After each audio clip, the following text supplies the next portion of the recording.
Assalamualaikum warahmatullahi wabarakatuh. Selamat pagi, selamat siang, selamat sore, selamat malam teman-teman semua yang sedang menonton video ini. Selamat datang yang pertama kalinya di video kita kelompok 3. Apa kabar teman-teman semua yang sedang menonton video ini? Semoga kalian selalu dalam keadaan sehat dan dilancarkan dalam aktivitas sehari-harinya.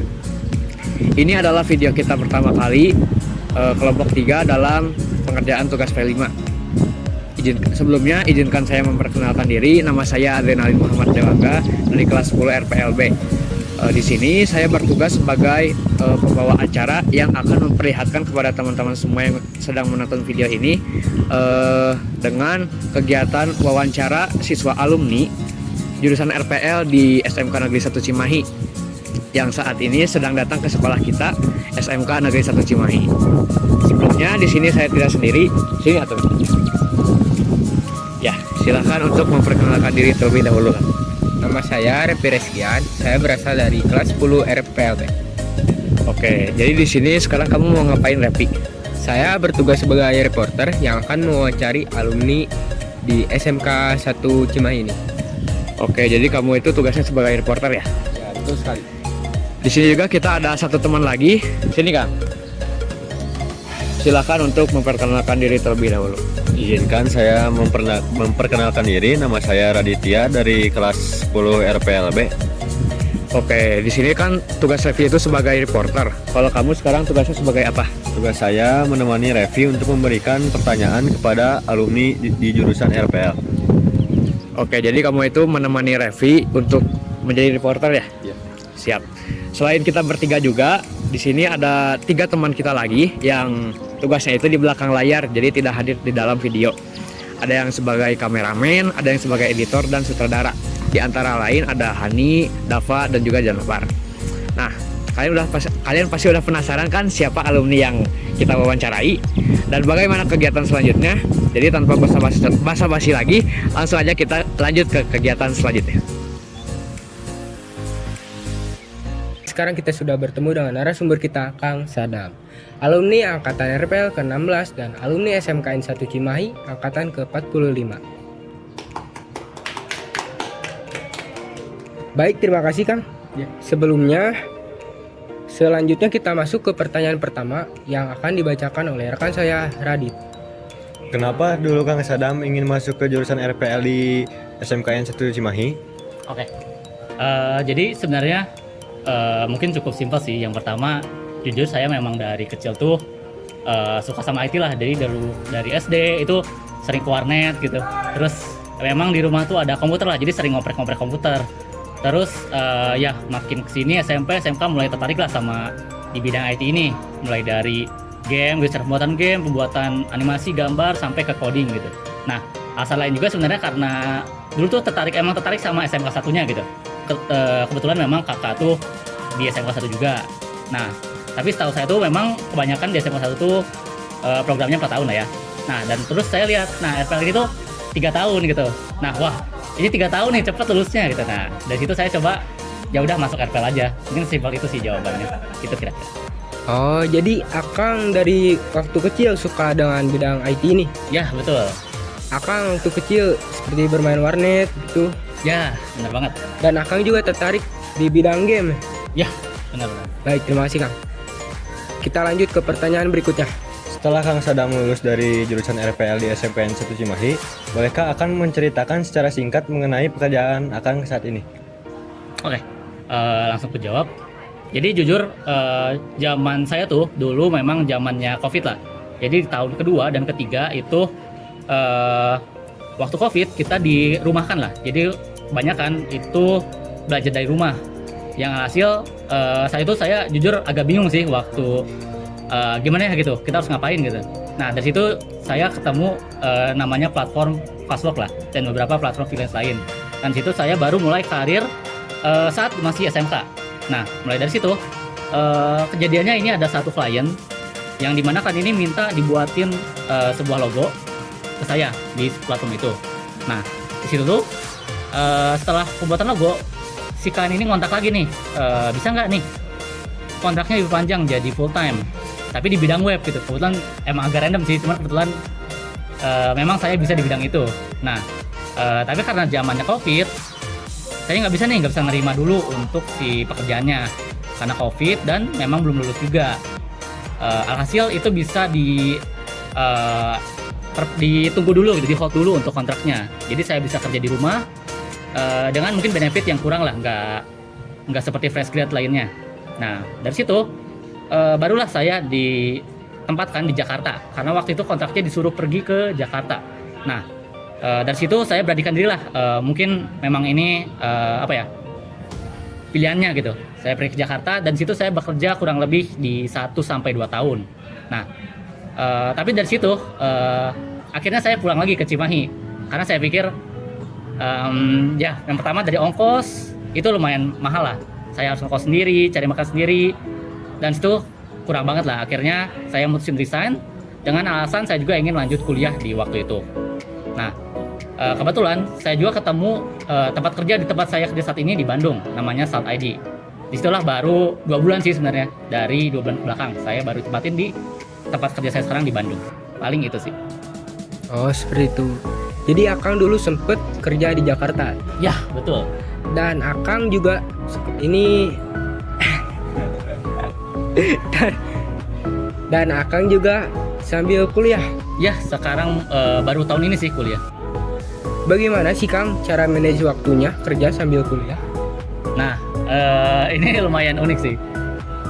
Kebetulan kalau mau kerja sambil kuliah, yang pertama kuliahnya harus ambil yang jangan yang reguler. Karena reguler kan otomatis dari pagi sampai sore itu harus kuliah, kerjanya kapan gitu kan. Nah, otomatis kalau saya sendiri sih ngambil programnya PJJ di Telkom. Nah, program PJJ ini program kuliah online. Jadi kita itu hanya kuliah di Senin sampai Jumat itu hanya di jam 7 sampai 8 gitu. Dimana itu biasanya waktu setelah jam kerja gitu, pulang kerja. Nah, jadi dari situlah mulai kebayang lah gitu gimana cara manage waktunya. Karena yang penting kita setelah kerja baru kita lanjut ke kuliah gitu. Paling gitu sih. Baik, terima kasih Kang. Kita masuk ke pertanyaan berikutnya. Setelah lulus dari SMK, bagaimana caranya Kang Sadam mengatasi dan untuk mempersiapkan diri memasuki dunia kerja? Oke, saya jawab. Ini balik lagi ke yang tadi sih, soal di zaman COVID tadi. Jadi karena waktu COVID, di zaman itu waktu COVID itu banyak sekali beasiswa lah, beasiswa belajar front end, belajar back end, coding dan banyak lainnya. Itu banyak banget waktu COVID kemarin. Nah, ini jadi opportunity yang bagus lah buat saya gitu. Karena yang paling penting menurut saya itu kita kan fresh grade nih. Nah, pasti bakal, maksudnya fresh grade itu ada 2 lah ya, anggap ya. Ada fresh grade SMK, ada kuliah 1 gitu atau semacamnya. Nah, ini tuh lumayan beda jauh lah tingkatannya kalau di mata industri atau HR. Mereka itu bakal lihat dari S1 dulu gitu. Nah, apa nih yang buat kita jadi value-nya lebih tinggi gitu sebagai seorang fresh grade? Yang pertama adalah skill, portofolio. Nah, 2 itulah yang harus ditingkatin. Yang pertama skill, kebetulan saya tuh nemu di decoding ada learning pad front end itu 2000 berapa ya, pokoknya ada satu learning pad di mana dia kasih beasiswa full untuk front end dari awal sampai akhir.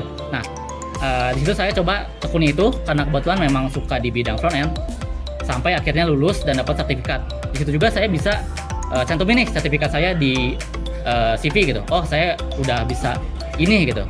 Jadi ketika kita memang fokusnya mau langsung kerja, itu tuh kita udah nyiapin sesuatu skill kita di luar hanya lulusan SMK gitu.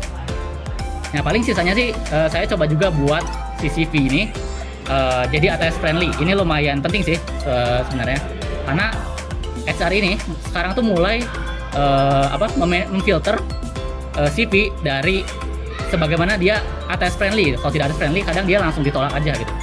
Paling itu sih yang harus siapin. Oh, jadi skill itu utama ya Kang? Betul banget, pasti. Dan Akang mulai menekuni skill itu dan akhirnya bisa seperti sekarang. Alhamdulillah. Ya baik, kita masuk ke pertanyaan berikutnya.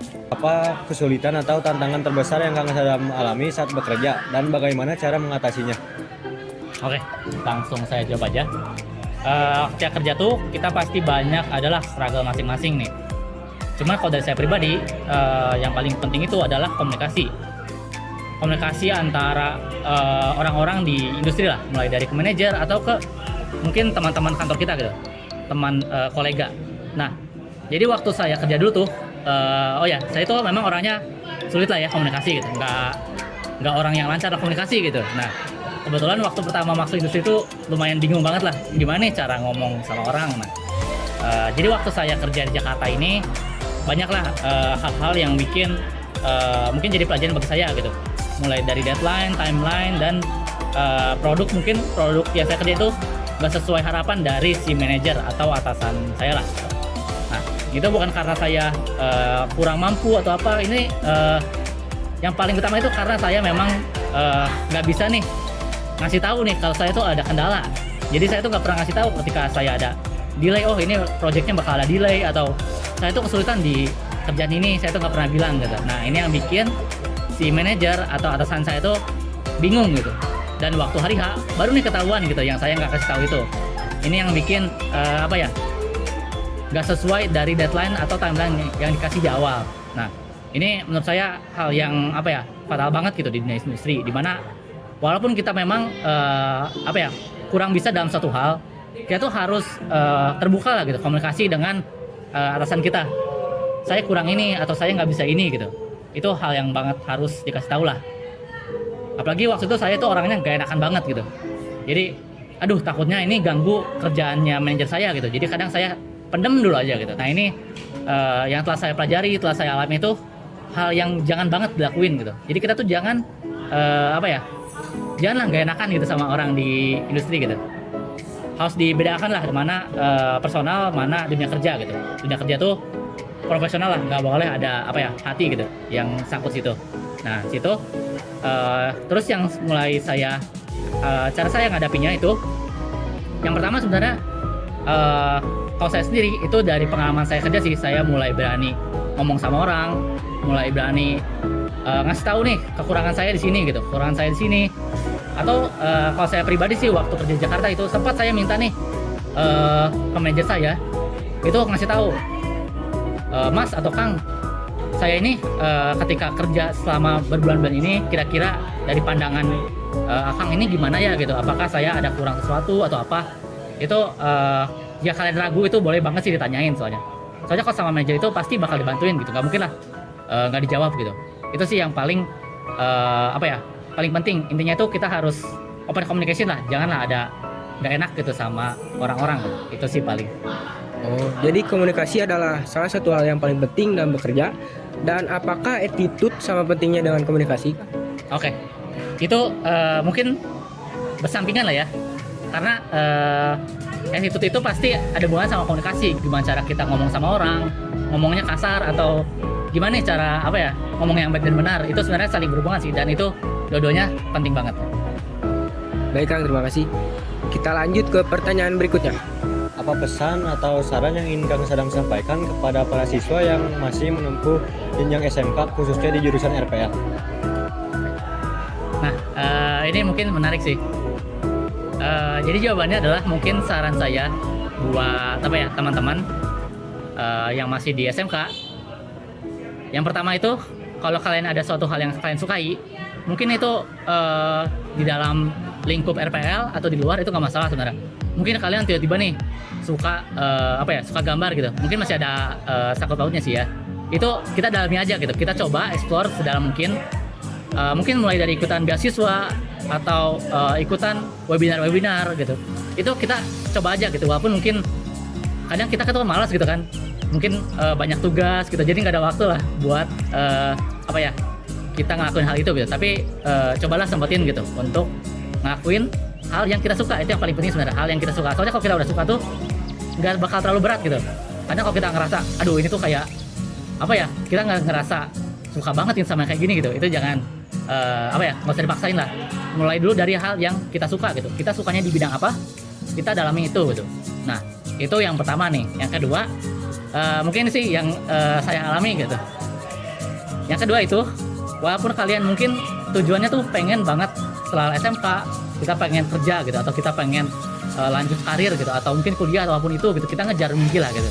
Nah, terkadang gitu kita terlalu kebawa dengan mimpi itu gitu, kayak kita terlalu ngejar terus. Nah, tapi kita tuh jadi kurang di personal kita. Jadi kita kadang kurang main sama teman-teman, terus apa ya, silaturahmi lah sama orang-orang gitu.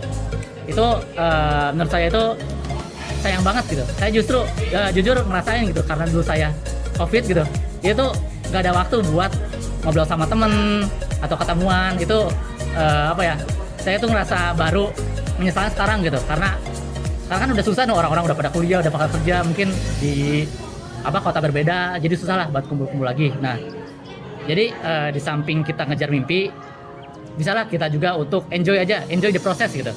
Kita sambil main aja, sambil enjoy, kita explore apapun aja gitu. Nggak usah lah terlalu fokus sama apa yang kita mimpikan. Biar akhirnya balance juga gitu. Kita senang dan kita bisa dapat juga yang kita raih gitu. Itu aja, Bro. Baik, terima kasih banyak Kang Sadam telah bersedia menceritakan pengalaman pribadinya. Dan untuk tugas P5 ini, semoga Kang Sadam sukses terus dalam kedepannya. Dan semoga kegiatan wawancara ini bisa menginspirasi semua teman-teman yang sedang sekolah di SMKN 1 Cimahi ini. Demikian yang dapat kami laksanakan. Terima kasih. Wassalamualaikum warahmatullahi wabarakatuh.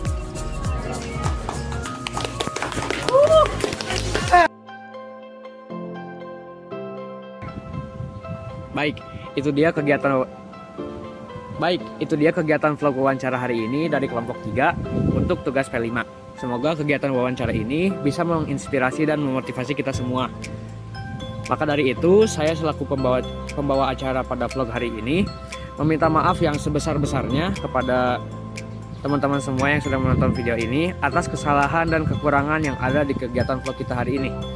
Juga saya ucapkan terima kasih untuk teman-teman semua yang sudah menonton video vlog ini dari awal hingga akhir.